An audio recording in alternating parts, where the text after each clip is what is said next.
ជំរាបសួរពុកម៉ែបងប្អូនថ្ងៃនេះខ្ញុំមានដីមួយកន្លែង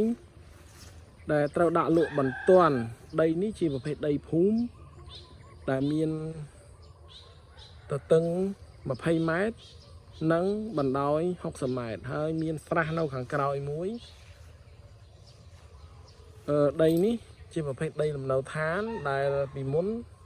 ម្ចាស់ផ្ទះម្ចាស់ដីគាត់រស់នៅទីនេះប៉ុន្តែឥឡូវគាត់មានផ្ទះមួយទៀតអញ្ចឹងគាត់ក៏សម្រេចចិត្តដាក់លក់នៅដីនេះដែលពីមុនគាត់លក់តម្លៃ 25,000 ប៉ុន្តែដោយសារគាត់ប្រញាប់អញ្ចឹងគាត់លក់តែតម្លៃ 20,000 ក្នុងតទេហើយជាប្រភេទដីដែលមាន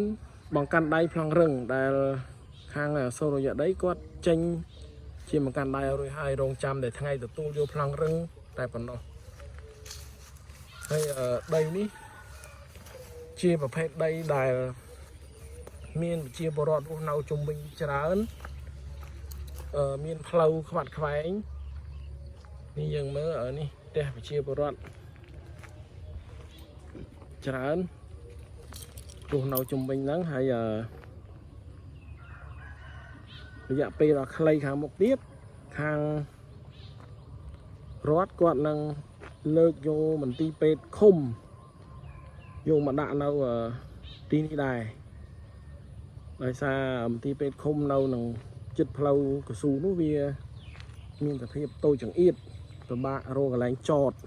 ឡានចតម៉ូតូអ្នកជំងឺឬក៏អ្នកសួរសុខទុក្ខអញ្ចឹងគាត់ក៏សម្រេចលើកមកដាក់នៅចិត្តដីដែលយើងកំពុងផ្សព្វផ្សាយលក់នេះហើយសម្រាប់ដីនេះដែរគឺនៅក្នុងភូមិផ្លូវសៀមឃុំកុយម៉ែងស្រុកមង្គលបុរីខេត្តបន្ទាយមានជ័យហើយយើងមើលទៅខាងមុខគឺផ្លូវកស៊ូហើយនៅអត់ឆ្ងាយទេប្រហែលជា100 ម៉ែត្រពីផ្លូវកស៊ូមកហើយមានសាលារៀនមានវត្តអារាមមានមន្ទីរពេទ្យមានផ្សារនៅទីនេះគឺមានស្រេចអស់ហើយបើសិនជាបងប្អូនមានចំណាប់អារម្មណ៍អាចទំនាក់ទំនងមកកាន់ខ្ញុំបាទតាមរយៈលេខ017 33 55 និង 52នៅមួយខ្សែទៀត088 7